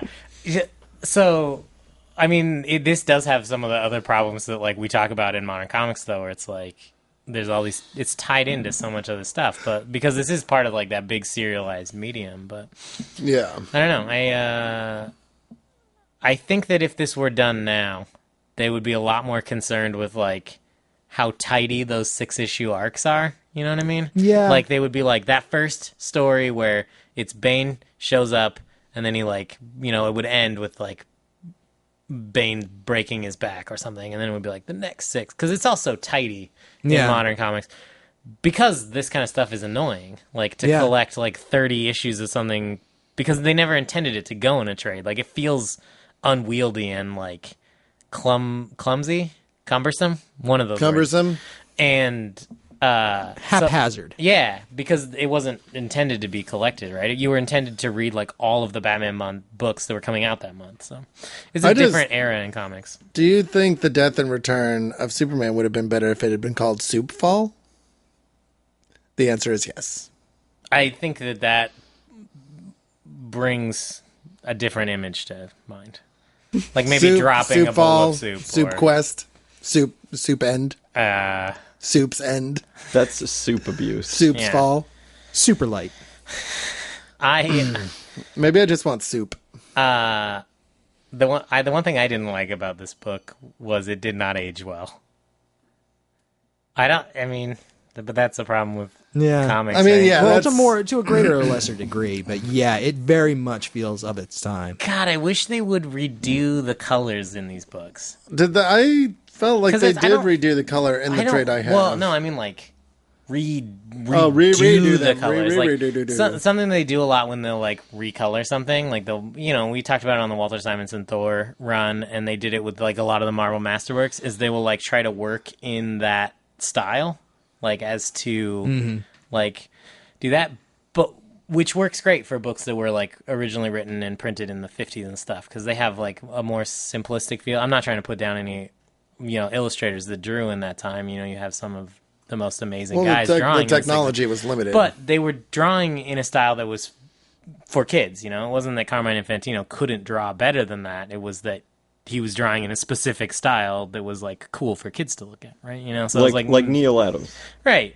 And so, well, no, I mean Neil got darker near the end, but yeah, like early Neil Adams stuff, right? Like when he was on X-Men and whatever. and Batman. Well, yeah, but what I think they would be awesome with these is because the art is like of a different era. The 90s art was trying to like push the boundaries of what comic book art was about. I mean, that was the whole Image movement. Oh, yeah. Was these guys weren't going to draw comics just for kids anymore. They were going to draw at the best you could possibly draw a comic. Like that's what they were trying to do. And it wasn't like a commercial art trade like it was when Jack Kirby started. If you want to know about like early comic book art, read Kirby King of Comics, which is a phenomenal book. And I would love to see like today's best colorists like get the pencils and the inks for this, or even not even the inks, and just go to town on this art. Yeah, it'd be cool. The art isn't the part that's not modern; it's the color. Yeah, and they like. I don't know if this is all new art or if it's just recolored, but the cover of this Knightfall trade looks really good. It's cool. Yeah. They did new covers for the last ones, Bane too. Scares the hell out of me. Well, and that's Kelly Jones, cover. which draws... Yeah. I mean, like, his art style just is one of my favorite things. The one thing that always weirds me out about 90s art is when they draw, like, the super muscular guys, and they have those, like, rib cage muscles that looks like 10,000 little bubbles. Like riblets. Yeah. Those are riblets. Yeah. If you work out hard enough, you can get riblets. Yeah, they look weird and creepy.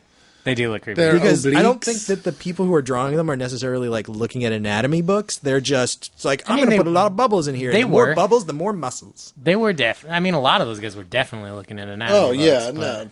I mean, they were probably exaggerating the anatomy like grossly. To a great extent, yeah. Well, especially Bane on that cover, who was 2 feet taller than any human has ever been. He's like and 10 more feet muscular tall, than Arnold and when he was the world champion or whatever. Like but Mr. Universe, that's what I'm looking for. But I think that it would be crazy to see because the art is very modern. It's just the colors suck. And I don't think it's an insult to those colorists that time. Like, they were working to the best of their ability, which is was shit technology. It was awful technology. So, well, that's technology for you. Yep. The stuff in the past is always shitty.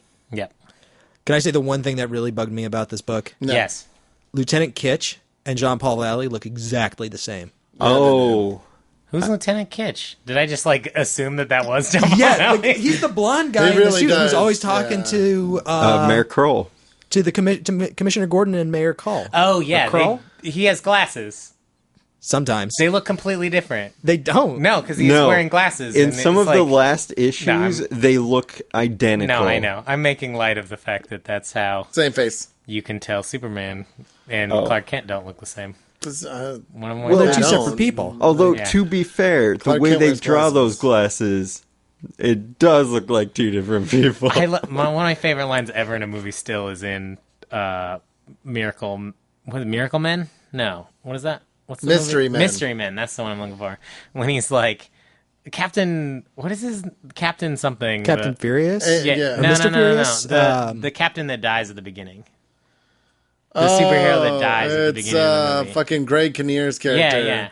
It's like Captain Fabulous or something. It's something like that. Anyway, they're like, that guy and Captain whatever are the same guy. And he's like, that doesn't make any sense. The other guy wears glasses. How could he see? And it's like the best line. No, it is great. Yeah, if you're looking at the 2012 trade Page 589 is Lieutenant Kitch. 591, so you just flip the page over. Yeah. It's Jean-Paul Valley, and it looks like the exact same dude. No, like they both have that little like hair whippet in front, yeah. and one slightly more like wavy than the other. Yeah. God, the hair whippet. It is so confusing. Yeah. I've tried to get my hair to go like that so many times, and it never does. I can do it. Dude, I bet we could do that. I bet we could get a lot of like elbow grease and hair product in there. Get a curling iron in here. If you want to hair whip it, you have to not wear a hat every day, though, okay? That's true. That's probably why I'll never get one.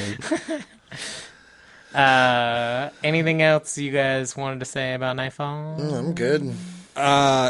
There's more that I want to say about Batman generally, but I think I'm going to save it for the Stephanie Brown podcast because I think there's a lot of overlap. Yeah, we've got more Batman stuff coming up, so this is kind of a bonus giant-sized Batman issue episode, but we'll do back to regular programming next week, but we will have some Batman content continue to come out throughout the month of September. I did want to mention we had been talking about our early influences of Batman. Yeah. Or not influences, exposures Yeah. of Batman. And I have to say... Batman exposed himself to me. Yeah. So there was Show me on the Batman doll where Forever, he touched Batman you. and Batman and Robin.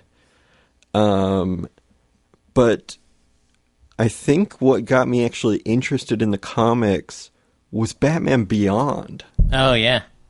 That is the one where I would watch every Saturday morning, and eventually led to me buying a Batman comic. What's interesting, too, because that series, when you would read the comic, it was the most similar to the TV show.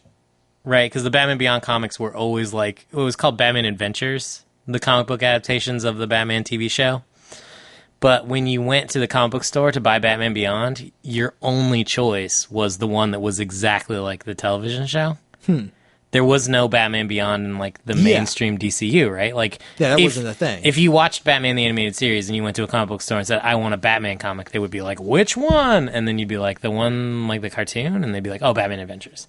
So Batman Beyond was definitely like a huge gateway. Well, that was part of the whole evolution that started with Batman the Animated Series, then Superman Adventures, Batman Superman Adventures, Batman Beyond, Justice League, Justice League Unlimited.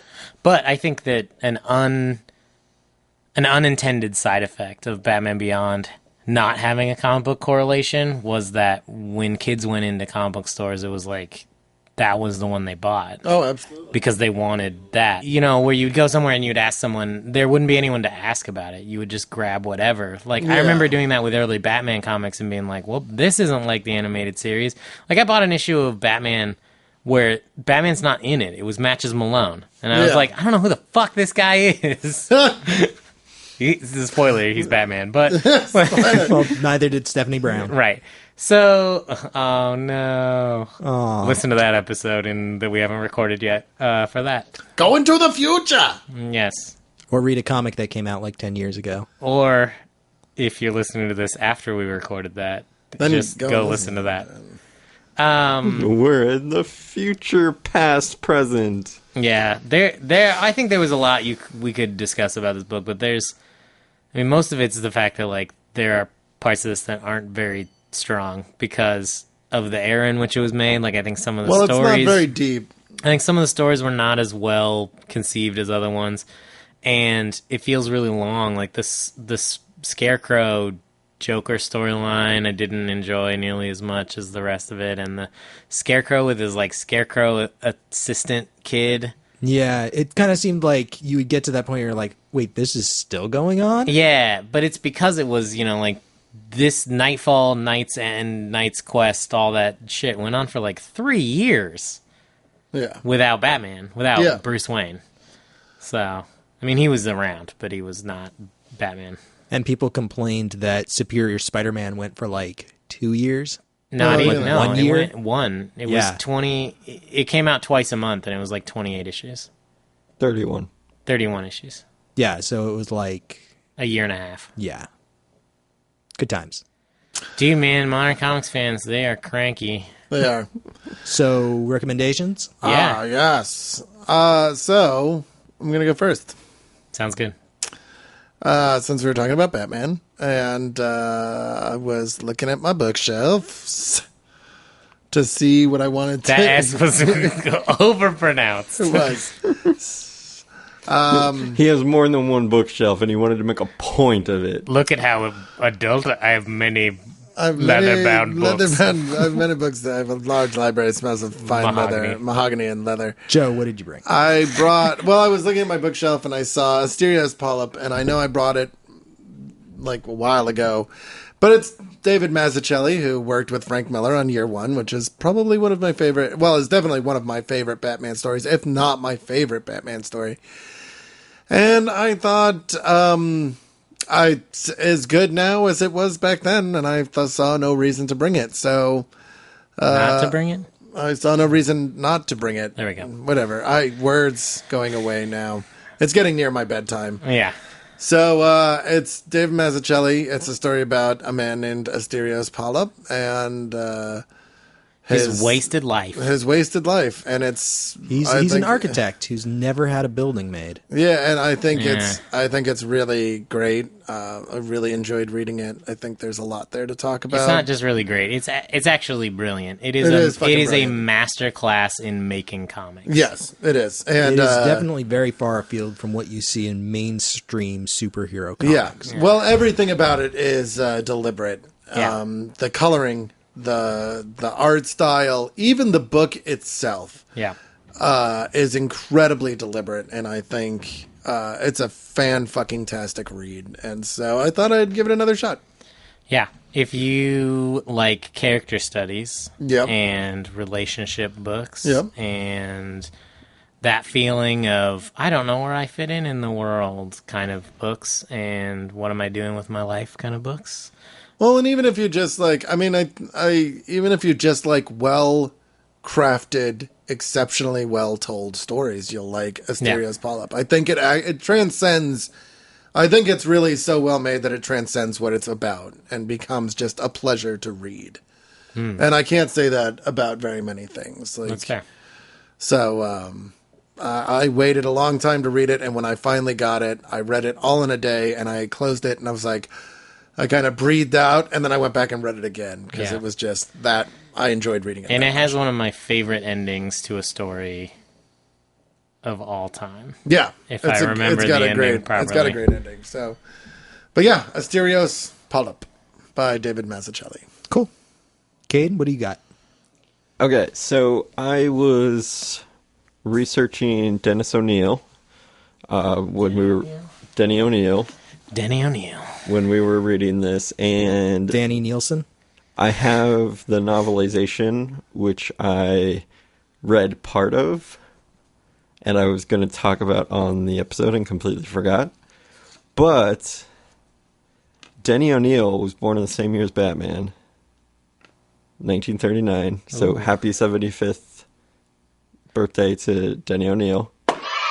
Yay. And Batman. Yay. Birthday horn noise. One thing I'll put it back in. I love that. It took me, when we did, this is not related to anything, but when we did the, what was it, episode 81, when we announced that it was like our 100th audio episode, I used a very specific sound, and people who know what it's from, but I spent like an hour looking for that, because that was the sound I was going to use, and I just used it again. You just heard it, so. What's it from? I'm not going to tell. God, I want to know. You can write in on our Facebook wall to look cool. First one to write it on there is better than everyone else in the world. So, Cade, it's Denny O'Neil's 75th anniversary. Whose birthday is in May. We missed it. It's actually May 3rd, but happy way belated birthday, Denny O'Neil. Oh, that's right before my birthday. Well, Batman's anniversary, or Batman's 75th birthday was also earlier this year. Yeah. It was April. Like April, yeah. Or May or March, depending on who you ask. Yeah, Yes. it's unclear. So, what are you pitching, Cade? And I found out that Denny O'Neil was the person who named Optimus Prime from Transformers. So, along with a bunch of other Transformers characters. Yeah. Prowl. I don't know. Bumblebee. This is one of the only other Transformer names I knew. I don't want to start listening listing all the Transformers names I know, because we'll be here for a while. Psykill and Leader 1. Those are GoBots. GoBots are Kmart. I think his name was Wheelie or Yeah. Scooter. No, his name was Scooter. Yeah, okay. His name was Scooter. These are GoBots, Joe.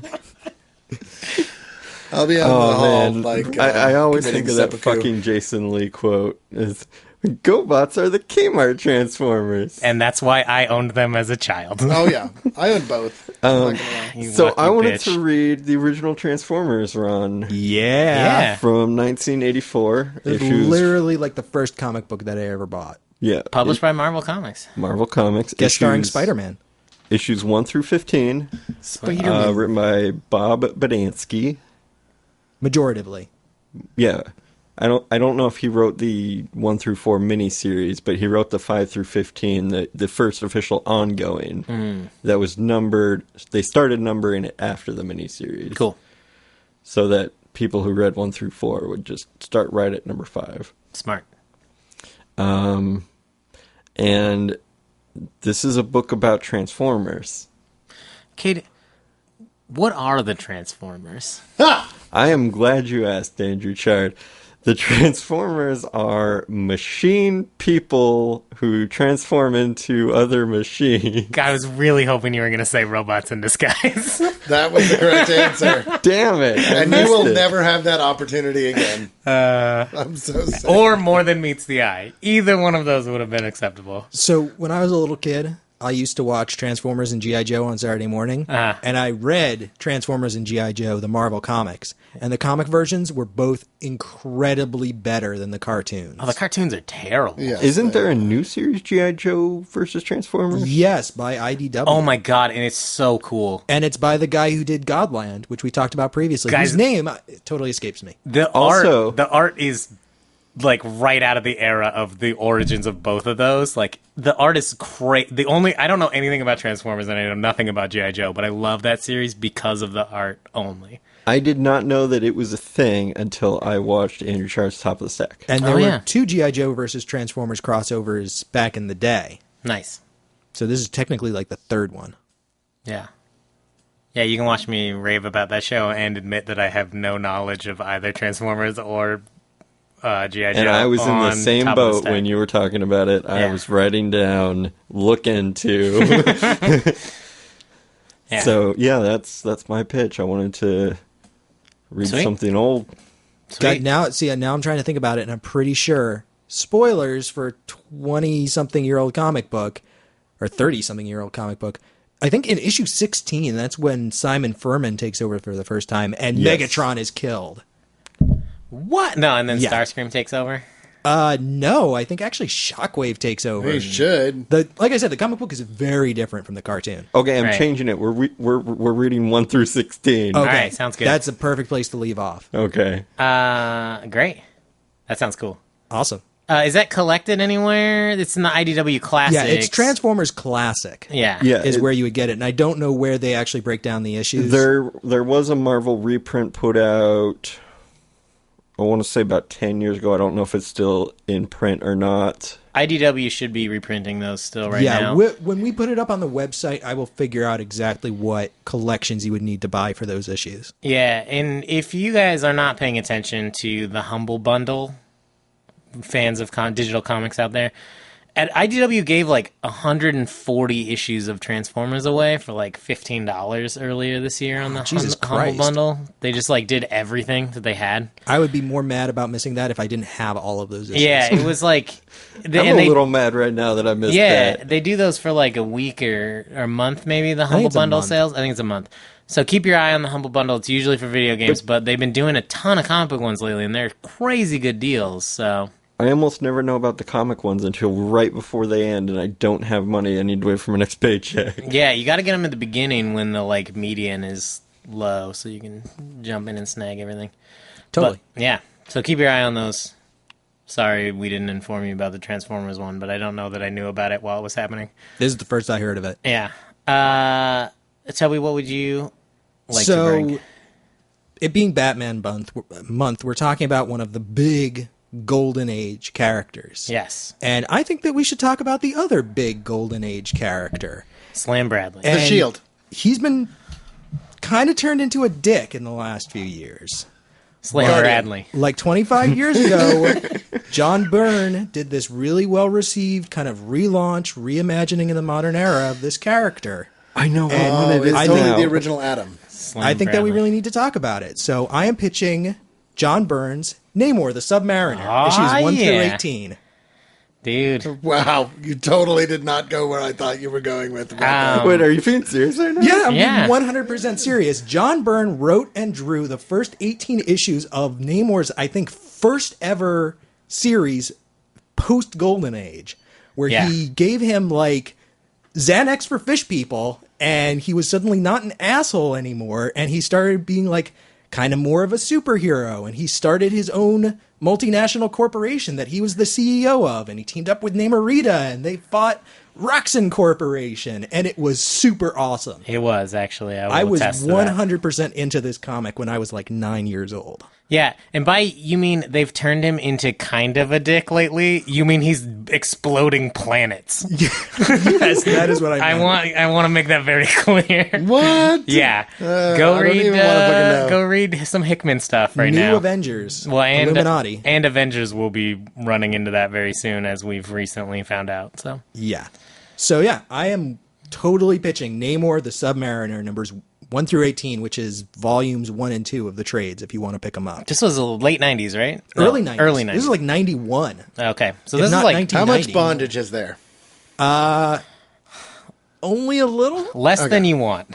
Less than you expect from John Byrne. Like, I can picture very clearly in my mind the first issue where it's Namor, like, flying 100 miles an hour out of the ocean, and he's, like, screaming, and the caption is like, Namor busts out of the waves and into the 90s. So I hate to be Captain Obvious here, but I hope I'm not the only one who thought he was going to go seriously with Man of Steel. Well, that was what I was. That's joke that I was making. And that's why I'm being Mr. Obvious, is because I thought he was going to go with that started in the 80s. Man of Steel. Yeah. Yeah, but it was a John Byrne reimagining of a character. I really Golden Age honestly character, thought he was going to go with somebody else. Well, I thought it was Slam Bradley. I thought it was Slam Bradley. You just really want us to talk about Slam Bradley. I love Slam Bradley. So, Chard. I love his sister, Pam Bradley. Pam Bradley. And his brother, Ham Bradley. Thanks for the dad jokes, Joe. Here's your shitty book back. All right, so... Are we back to the image books? Oh, yeah. Full force on these image books right now.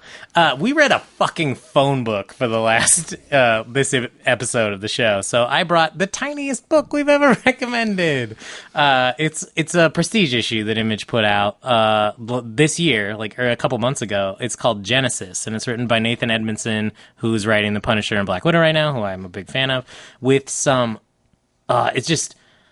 amazing abstract art by Allison Simpson, and I know it's not going to be everyone's cup of tea because it's different than what a lot of people like, but just some real surreal images of stuff being manipulated. Story begins. This character is he's brought up kind of in the family of I'm going to pass it around while I'm talking. In a religious family, his parents are like, you're going to do something with your life. You're going to do something with your life. You're going to do something. And he believes it. And as an adult, he becomes disheartened and attempts to kill himself, survives, and finds out he now has the ability to manipulate the universe with his mind. He's just like, I'd like some bread. And a bunch of bread shows up. And he's like, I'd like my wife to be blonde. And she's blonde. And unlike... that movie with Jim Carrey where that happens. This is more about the psychological aspect of, what does changing things really mean? Can you change things? Are you capable of making change? Can one man make a difference? Is there such a thing as, kind of influence on what's going on around you? And, is it just perception of change? And I think there's some really interesting ideas. I think that it was a really fun it's really short. It's probably like 48 pages short or 50 pages. Like, it's not very long. These pencils are fucking gorgeous. Yeah, it's crazy. I think the art's unreal. I think the Killing Joke was only 44 pages, so that might be the shortest thing that we've ever talked about. Okay, it may be, it's somewhere in there. It's not a very long procedure. And actually, there's back matter in there. There's like 10 pages of back matter in there. So, it's really That's what drew my eye to the pencils. Yeah, but it is. It's a really cool series. It kind of is tackling a lot of stuff that I think about a lot, which is just like, what's the point of like what you do sometimes? You know, like, are you able to actually affect change? And as someone who like is often unsatisfied with the human condition, it's stuff that I think about a lot. And so I think is a really interesting book, and I think that Nathan Edmondson's got some great ideas, and I'm really enjoying his Marvel stuff, so I thought we would check out some of his indie work. Sounds good. Cool. I actually think I'm going to throw my vote that way. So Genesis. To Genesis.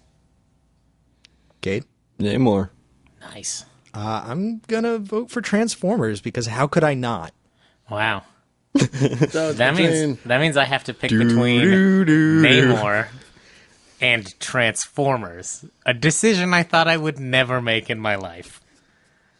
Nothing prepares you for this. God, I'm so tempted to read that Transformers, or not the Transformers, the Namor, because I love John Byrne and it was actually cool, but I know fucking jack all about Transformers, and it might actually be time to like learn something about that as a Well, the first thing that you have fan. to learn about Transformers is that every single like unit of it, every comic, every cartoon is set in a different parallel reality.